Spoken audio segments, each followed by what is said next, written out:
So hello mga kapislat. Dito lang ako may mga kahuyan man ito dito, tapos maraming mga Chinese diyan. Mamaya na ako magpunta doon sa bundok para magsaing ng marami akong lutuin diyan, kaso nga lang dinamad ako, nagigahiga ako ba. Tapos kain tayo, di ba? Tingnan natin kung wala kasi akong kutsilyo na dala, yung gunting nandoon lang yun sa taas.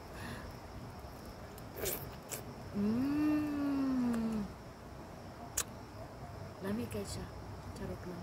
So nasa loob ako ng tent.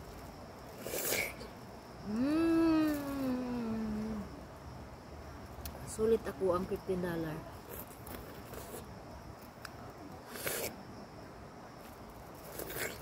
Diba? So na ako yung gamay nga biscuit. Itong sobra na ko lasan din. Araman sa akong bagay na keep. So ako ang lutuon din na gusto na ko makaunod ka ng noodles ba dayon.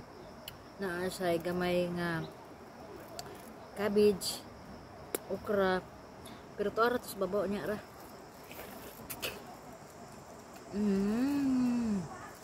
Lami siya.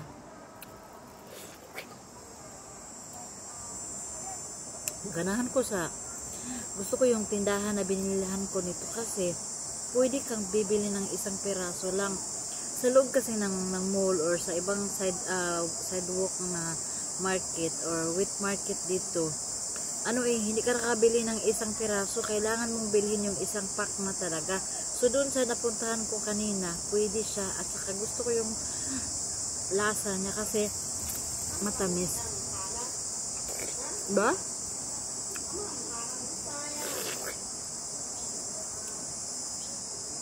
Kasing laki ng mukha ko. Hindi maabot. Kasing laki ng mukha ko, di ba? Nag-ano para yung kulay niya. Ay naku, pati yung mukha ko.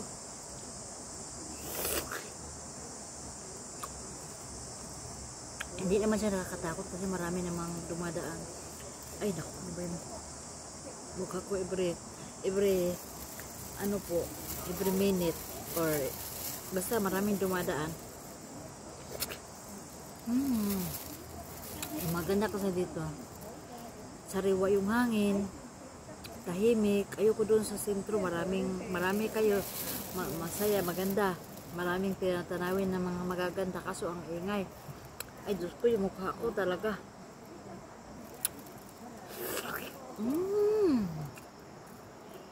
O diba? Alam niyo bakit ako kumakain ng prutas? Kasi sa kasi ng bahay ng amo ko, maraming prutas doon. Kaso nga lang, pati ipin ko ng ibang kulay. Kaso nga lang, ano ba?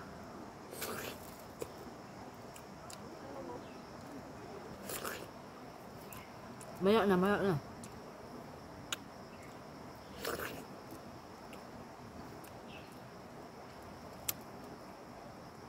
Tawad ng sumo, yung bang lagi mo nalang kinakain pabalik-balik. Ano ba yun? Yung bang gusto ko tumikim ng iba.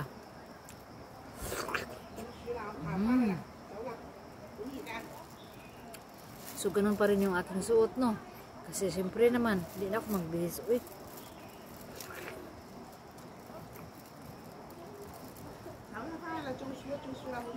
Ang tamis niya. Maraming mga Pilipina doon na gusto magpunta.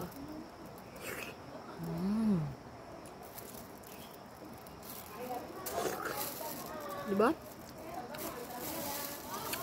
Ako gusto ko ng tahimik. Pag Sunday, gusto ko yung ako lang, yung tahimik.